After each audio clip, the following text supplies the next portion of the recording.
Court of Appeals, Division 1 is now in session. Please be seated. Good morning. We are here for oral argument in our case number CV18 0305, Fieber v. Weisner. Counsel, each side has 20 minutes for your argument. The appellant may reserve a portion of your time for rebuttal. If you choose to do so, please keep track yourself with the podium clock. These proceedings are being audio and video recorded, so please introduce yourself and your client when you begin. We've read the briefs, discussed the case.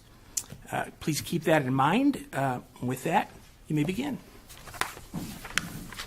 Good morning to, and may it please the court. I am Craig Keller with Samantha Winter McAlpin representing the appellant Harrison Weisner. The attorney's fees award in this case was an abuse of the trial court's discretion. There's support for that on two main grounds. The first ground has two subparts to it. 80% of the fees in this case, as we noted to the court in our briefs, were block billed in violation of Rule 33F, Arizona Rules of Probate Procedure. And that's not an absolute bar, though, is it, counsel? A block billing? Well, an absolute bar, Your Honor, is a statement and the question for the court today. Well, is it really? Isn't there case law that says that it's not an absolute bar? There is case law, and then you have to go to the next level of analysis we submit and look at the facts of this case, the context of the case, the nature of the fact that it was a probate case, the dates of the cases, and then distinguish and apply that law as the court sees fit. And we've argued that the rule should be more of an absolute bar because that's exactly what the rule says. Well, doesn't it say unless otherwise ordered by the court? Right. But, Your Honor, if you take that standard to its logical extreme, it is the length of the chancellor's foot. It is the day of the week. It is a malleable, beyond recognition standard that provides no guidance to practitioners. But that's what a previous panel of this court has said, correct? Previous panel of the court has indicated, using the safe harbor analysis in several of the cases, which we don't think applies because the Supreme Court in 2012 established definitively that for cases of this nature, where fee applications are presented in the context of a fiduciary requesting attorney's fees in a probate administration matter, you must follow, and it didn't leave discretion there, you must follow the rules. And so when you cite to Sleeth and you look at these other cases and you determine whether in fact the safe harbor carries forward, our answer to that question, and we urge you to find the same answer, is no, it doesn't. Otherwise, you render meaningless all of the court's work after, as this court knows, years of public outcry with respect to how probate cases were turning out and the amount of attorneys and admin fees that were consuming these estates. Well, is it a discretionary function, counsel? I mean, so when we say meaningless, I think there's meaning in how the court arrives at the number.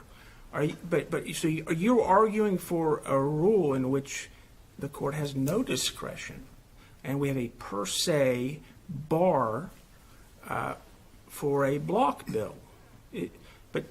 That's not what the rule says, right? I mean, is it? Yeah, there's several parts in what Your Honor just said, and I understand those, and I'll respond.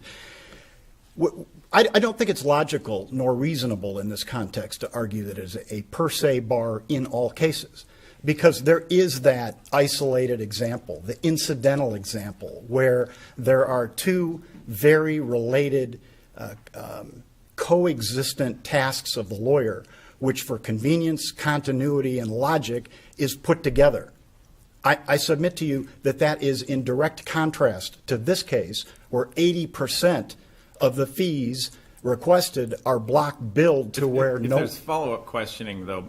If there's an opportunity to explain in front of a judge, and an explanation is given, why does that not put it squarely in the land of discretion that a court, if we're saying there's not a per se bar and the court is otherwise satisfied, it seems to me if I'm a judge, if I'm on the Superior Court and getting something, I'm going to hold it against the party for not doing it.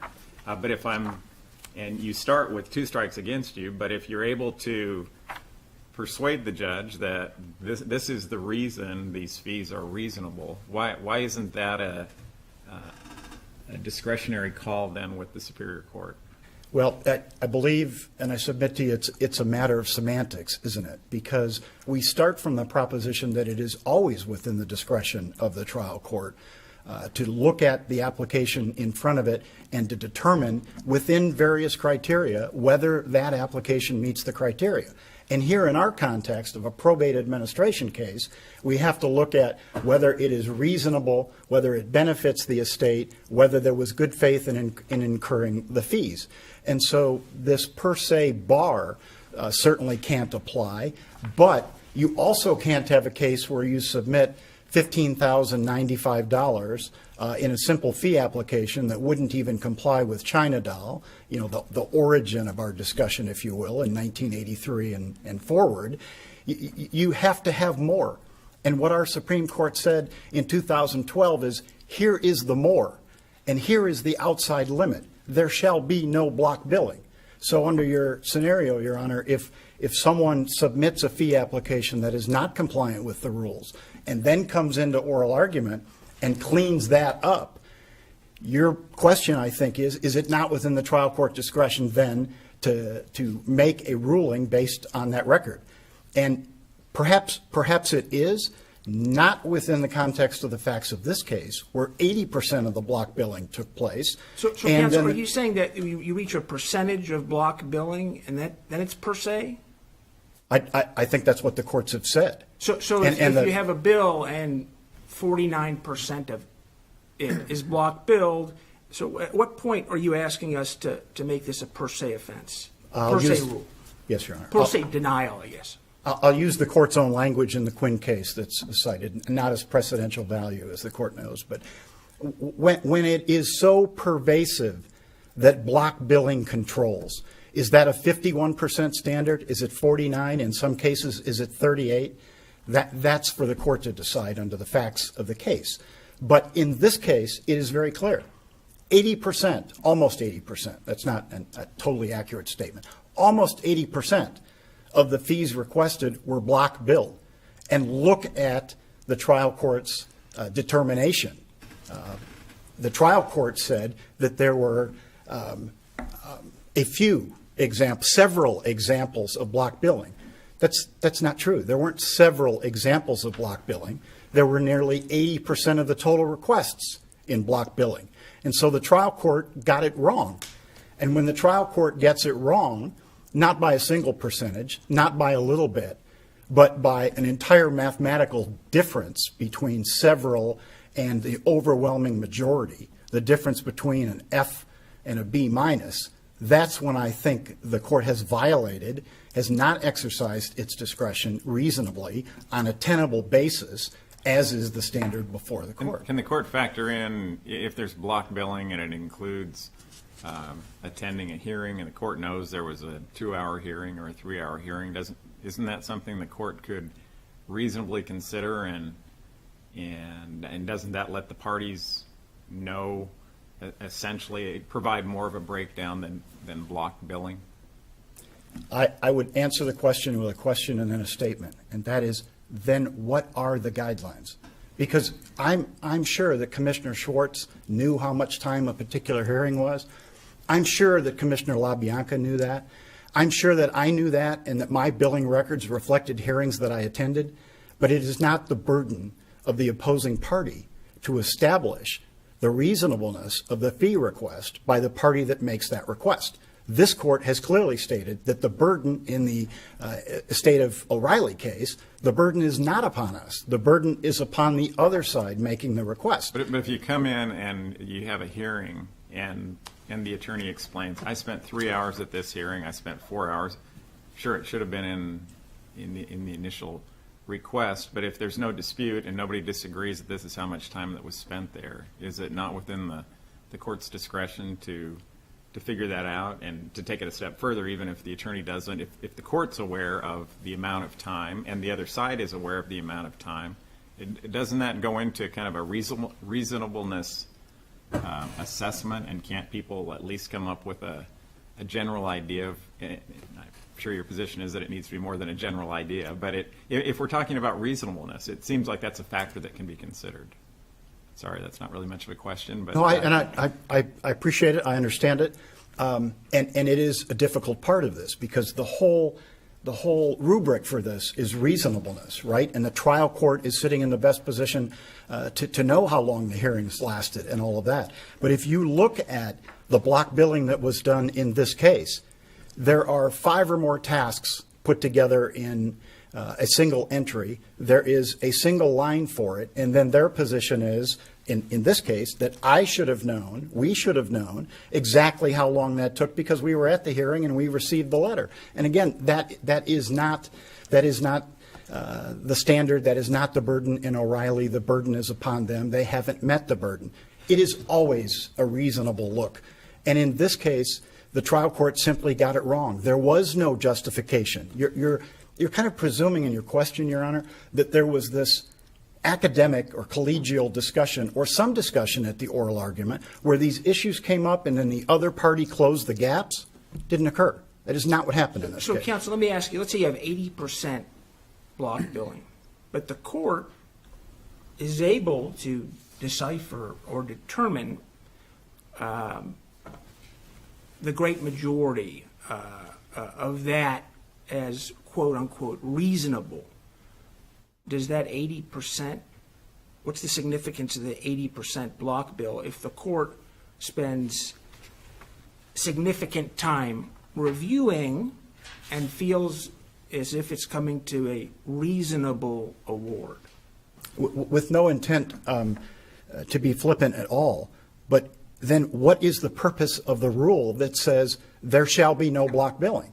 If in fact it could all be block billing, and Commissioner Schwartz should have just exercised a gut reaction and said, I sat in this case and it all seems reasonable to me. But then that's not the rule. I mean, the rule gives the court discretion. It gives the court discretion with the general admonition that there shall not be block billing for the very reasons that we cite, which is neither the court nor the opposing parties can then fairly determine, particularly in the case of where there are fiduciary duties in the context of a probate administration, where the party applying for the attorney's fees owes duty to the beneficiaries and a duty of openness and thoroughness and completeness. This, we submit, does not meet the standard. Right, but we have a rule or a statute, whatever the case might be, that we need to apply, right? It doesn't say the court has no discretion. It says the court does have discretion, and the ultimate, I think to use your word, the ultimate inquiry is one of reasonableness. So wouldn't the only way to challenge that to be to break it down by 0.1 on Tuesday? He was actually doing this, and he billed again for this on Wednesday, or, I mean, that's sort of the level you need to establish an error. It's the standard in the industry that you bill that way in probate matters, where 1/10 of an hour is the minimum billing unit. That you can't do what we used to do in the olden days, which was everything had a beginning point of 2/10 of an hour. You cannot do that. You must set forth your billing by task, by amount of time, by timekeeper, by hourly rate, and it all must be in the context of probate with the applicable rules before you. It must be fair, it must be reasonable, and it must provide benefit to the estate. Doesn't the Code of Judicial Administration allow the court, the trial court in this case, to weigh the totality of the circumstances in each case and give more or less weight to the compensation factors? Isn't that what the trial court did in this case, following the code?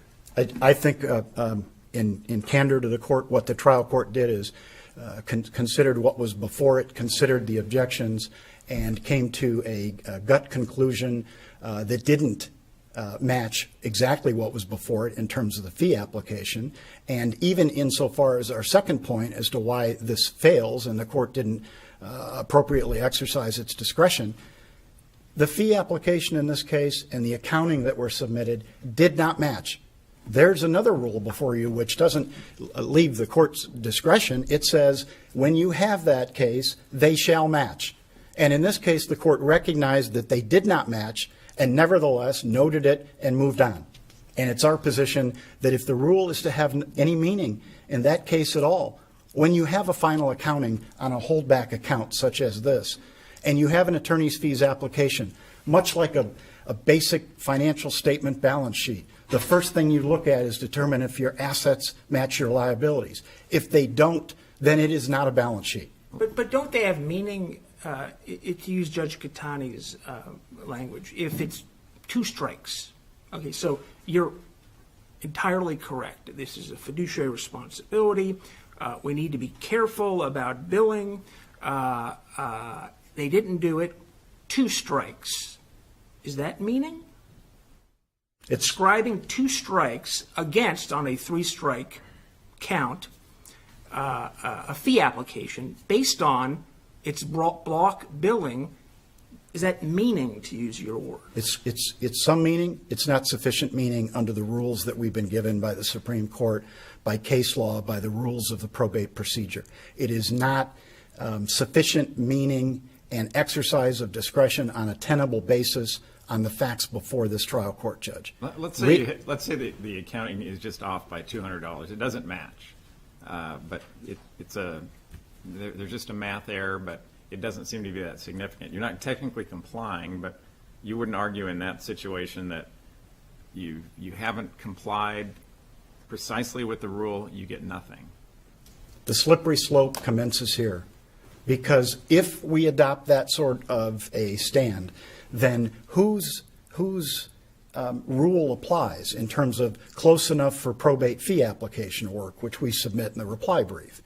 That can't be the standard. That can't be the guidance that you give to practitioners. Why can't reasonableness be the standard? And if the court, would you say that the court abused its discretion if the court knew that they've spent a total of 6 hours in the courtroom and awarded fees for 6 hours? Would that be an abuse of discretion?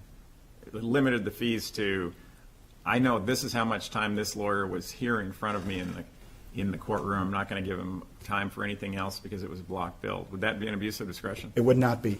Those are not the facts in this case, where your example would be one of 5 entries block billed on a particular day, and no understanding, no possibility of an understanding on the part of the trial judge, because he wasn't presented with any material to that effect as to the amount of time those other tasks took.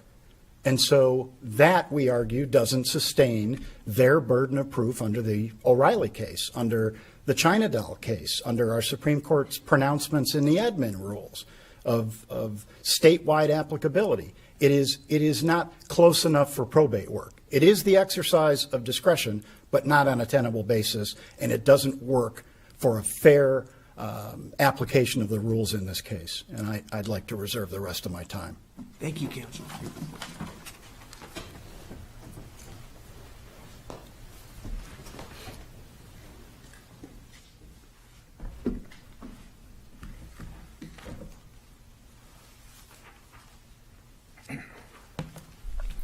May it please the court, my name is Jordan Levitt, appearing on behalf of Jessica Fieber, the personal representative in this estate. Listening to the court's questions, I feel like the court understands the issue in this case, and that's that this is an abuse of discretion case. Under the abuse of discretion standard, this court affirms the probate court if there's any reasonable basis for doing so.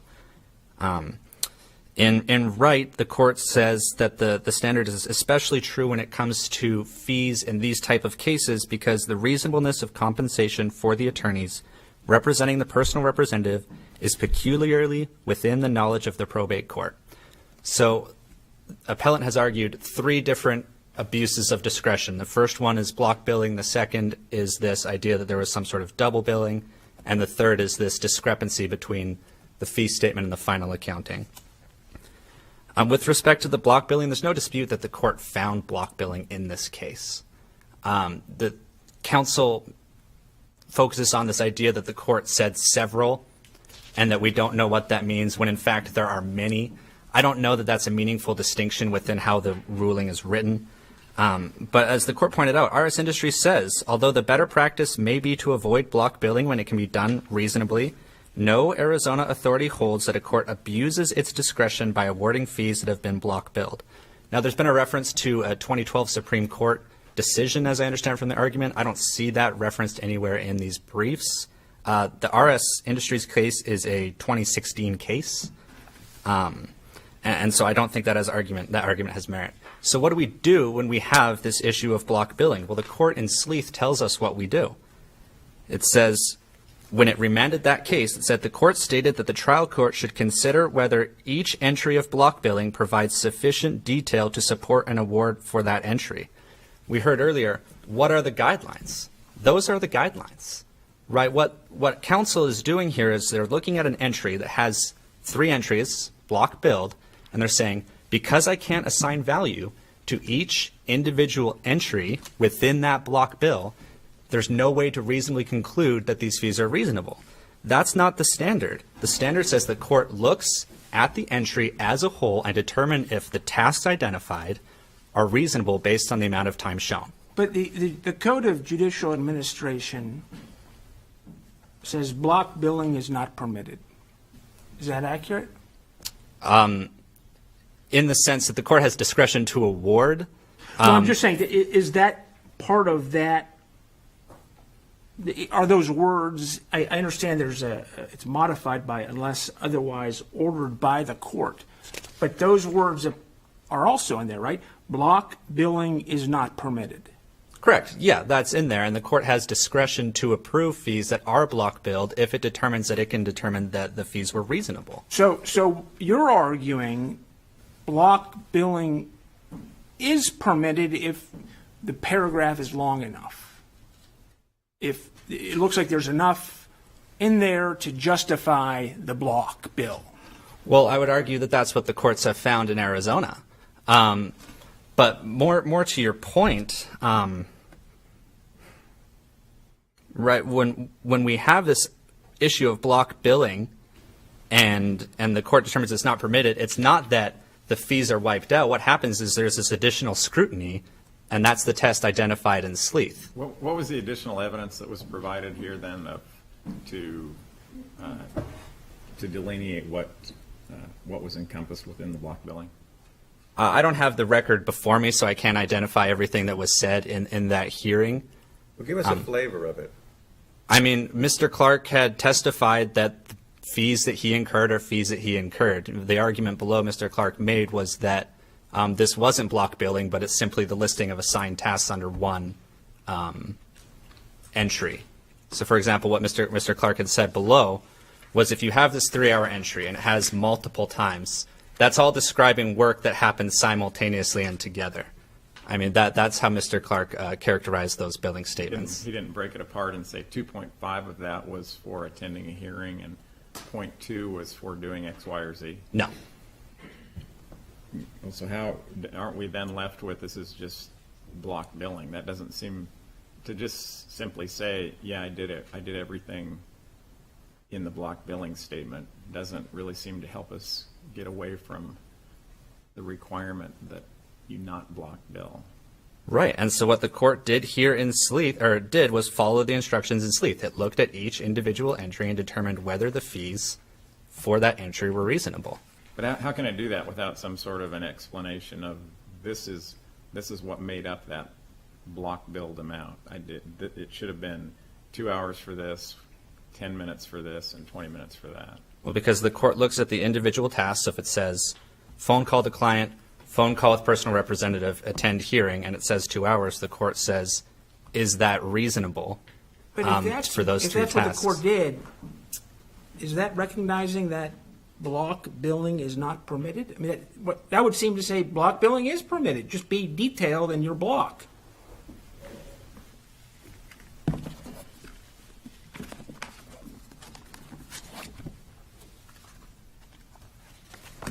I mean, the court's ruling, which is document number 80, I should say the court's minute entry, addresses this issue, right? It says block billing is precluded unless otherwise by the court. It then cites RS Industries v. Candrian, where it says, although the better practice may be to avoid block billing when it can be done reasonably, no Arizona authority holds that a court abuses its discretion by awarding fees that have been block billed. So the court identifies the right standard. It then says RS Industries upheld an award of attorney's fees despite block billing because the trial court found them sufficiently detailed. That is the standard in Arizona. Well, I guess the question from the panel is, was the trial court's findings sufficiently detailed? Yes, I mean, the court identifies everything it did, right? It reviewed the fee statements, it looked at the individual tasks, and it found it was sufficiently detailed. Can the court assume? I mean, it sounds to me like you're saying the court can say, telephone call with client, when I practiced that was 0.2 or 0.3, 0.2, 0.3. Is that what we're doing? We're assuming the length of tasks to justify a block bill? Well, the court indicated that it has to trust the representations of counsel, right? We have a duty of candor to the court. So if we have these three entries, right, we say one's a phone call, one's a letter, one's appearing before the court, right? If the attorney says that's the work he performed and the judge in its discretion determines, yes, I believe that time is reasonable, then there we are. I think it's then incumbent on someone else to say, if they're going to say that this is an unreasonable finding, why that is. So there was no discussion that there really wasn't a hearing that lasted that long, or that couldn't possibly have been the amount of time spent? Was that not the position taken, or simply that the block billing isn't adequate? I apologize. The only question raised to my memory in the hearing before the court was that counsel for the appellant had alleged that the $9,000 that had been spent, or the $7,000, I can't remember the exact number, preparing the settlement agreement was unreasonable. And the court in its order analyzed that and found, based on the acrimony between the parties and other factors, that that amount was in fact reasonable. So that was the only, as the court identified, a request for relief below was to reduce fees based on this unreasonable time spent on the settlement agreement. That's, to my memory, all that was identified by the appellant.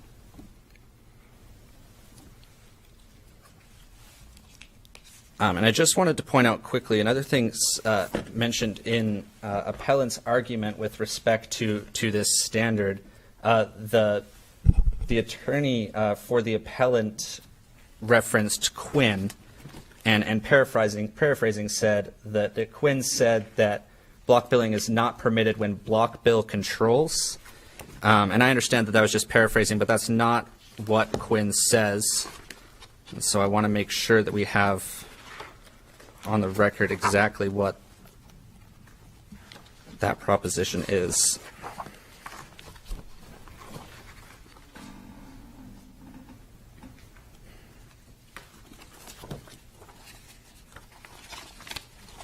And acknowledging that Quinn is unpublished and therefore it doesn't have precedential value. It says, finally, even if some billing entries could be viewed as block billing, the problem was not so pervasive or severe as to render the requested compensation unreasonable, right? So when we look at what the court did in this case, is they went and looked, and they determined that in spite of block billing, it could determine that the fees were reasonable. The next argue raised is the double billing. I don't intend to argue that. I think that's pretty clearly laid out in the brief, unless the court has any questions on the double billing issue. And then the last issue that we need to discuss is this idea of the discrepancy between the final accounting and the fee statement. So as has been pointed out in the briefing, and I know that the court has reviewed that, the discrepancy is this. The final accounting indicated that attorney fees were in the amount of $21,496.95. The fee statement sought approval of fees in the amount of $20,225.95. We have a difference of $1,271. The Rule E of the probate rules, 33E, says, when an attorney or fiduciary fee statement accompanies an annual accounting, the fee statement shall match the charges reported in the annual accounting, or a reconciliation of the fee statement to the accounting shall be provided by the fiduciary. This isn't an annual accounting, so I'm not persuaded that Rule 33E even applies. If it does, as the court has identified, there's no remedy identified in that rule, right? The rule does not provide what happens when the court doesn't do this. This goes hand in hand with what the probate court identified, and what we identified in our answering brief is that no relief has ever been requested until the reply brief with respect to this. And apparently the relief is that the fee statement or fee application had to be denied. That's not what the rule says, right? And if we look at the reality of the situation, the reality is this. We provided a fee statement seeking fees in the amount of $20,522.95. We submitted the billing of how we got to that, and we submitted the chart after the fact showing this is the amount that we billed, and that's the amount we were awarded. There's no damages, there's no relief. They're pointing out this technical issue, but they don't identify what should be done with that or what's right. I mean, I don't think denying fees in the amount of $20,000 because of a $1,200 discrepancy is in the best interest of anyone, as the court identified. The second half of Rule 33E talks about a reconciliation of the fee. Wasn't there a reconciliation of the fee done by the court? And it came out with the lower number. Well, no, because the amount we sought was the lower number, right? So the final accounting had 21. It's whatever the difference between 1,200 is, right? It had 21,000 something. Our fee statement had 20,000, right? And so we requested the lower number. We were awarded the lower number. We didn't get more fees than we were entitled to. We didn't seek more fees than we were entitled to. All the fees we sought were fees that were reasonably incurred and approved by the court. And so if... Well, I guess maybe the question is, does that word reconciliation, to use Judge Bean's question, mean engaging in a reasonableness inquiry? Getting down, look at the documents and reconciling. Absolutely. I think that's absolutely a reasonable definition of reconciliation in this case. And that's what they did, right? After the fact, Mr. Clark submitted a chart showing all the billings that Jennings Strauss had invoiced and had been paid to Jennings Strauss over the course of the administration. They were broken down into specific periods, including the period that we were seeking approval for, which is that number of 20,000. The court said it looked at those, it found no evidence of double billing, and I mean, I think that's the reconciliation right there. Reconciliation, though, would you agree, is the obligation of the attorney to provide the reconciliation? It's not the court's job to reconcile the differences. The court then just chooses a number after, in theory, if it's not reconciled, you go with the lower number. But I don't know if the court has done a reconciliation. I don't know, that's really a question. But would you agree that it's the attorney, not the court's obligation to do the reconciliation? Right, and I would absolutely agree with that, and that's why we provided the documentation showing that all the fees we're seeking are fees that were reasonably incurred, and here's the proof that those fees were incurred and that they were paid and all the rest. I mean, yeah. If there are no further questions, thank you for your time. Thank you, counsel.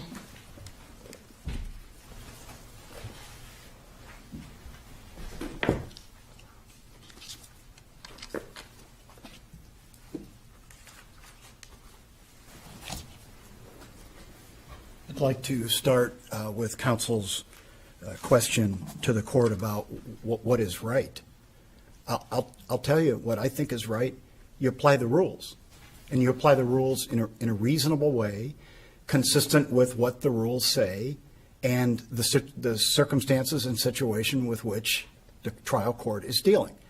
And the trial court was dealing with mandatory rules, with a party who is seeking the attorney's fees having the burden of proving those in a probate/fiduciary context. And then so the question that's still out there in the room is, doesn't that mean we act in a reasonable way? Didn't you just suggest that?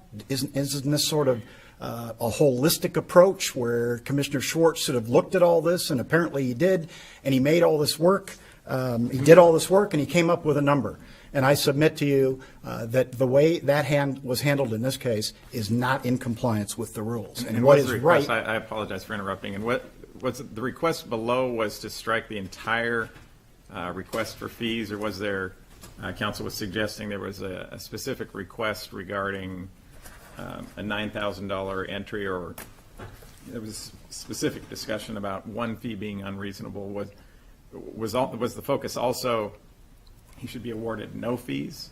The fiduciary should be awarded no fees at all? The gist of the opposition was that the fee request did not comply with the Arizona rules in this case. And therefore nothing should be awarded? Nothing should be awarded until they comply. And they've never done that. In this reconciliation, that puts the rule on its ear.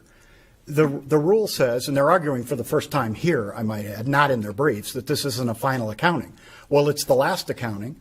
It's an accounting that was for the holdback account. It was an accounting that set forth a reconciliation, if you will, of all of the expenses and what amounts were going to be distributed. It was, for all intents and purposes, the final accounting. And if that was so important, they should have argued that in their opposition brief. And so it was an accounting. And look what the court did. The court took a rule that said when you have a fee application and you have an accounting, they must match.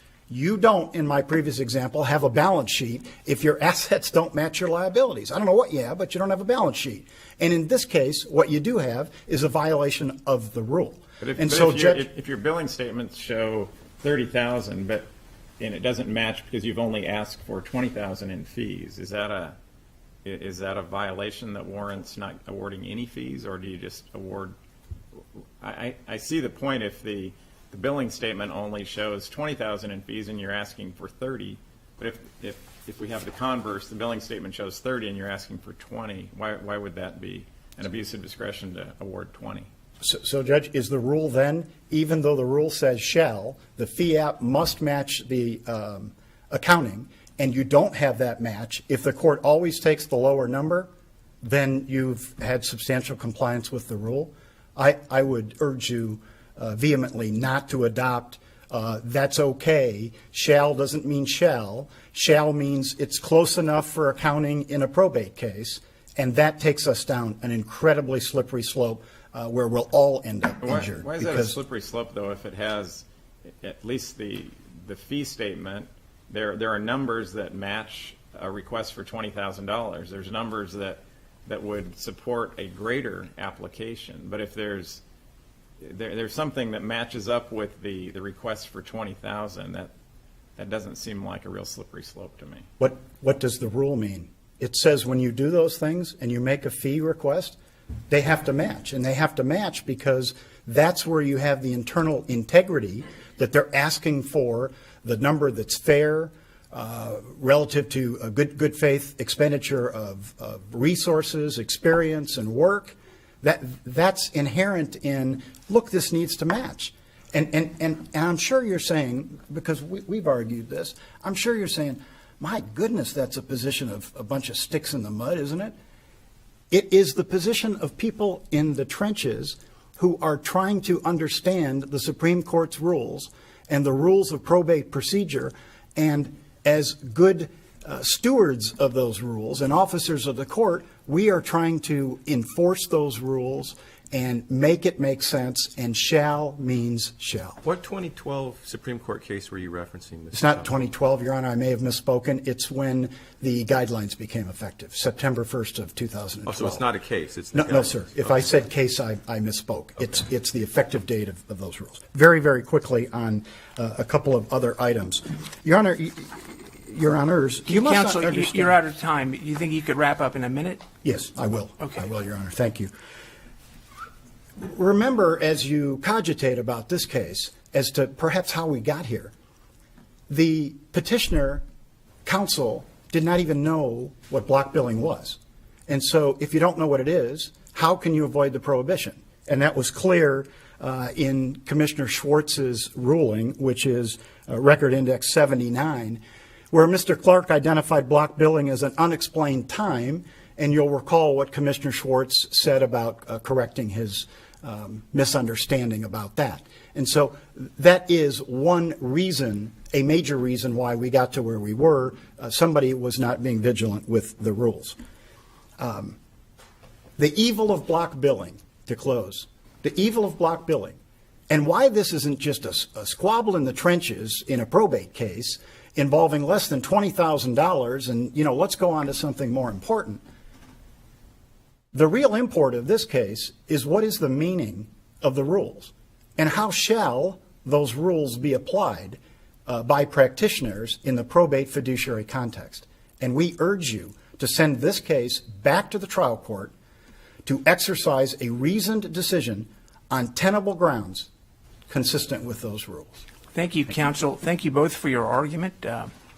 We will take it under consideration and get a decision out in due course. We are adjourned.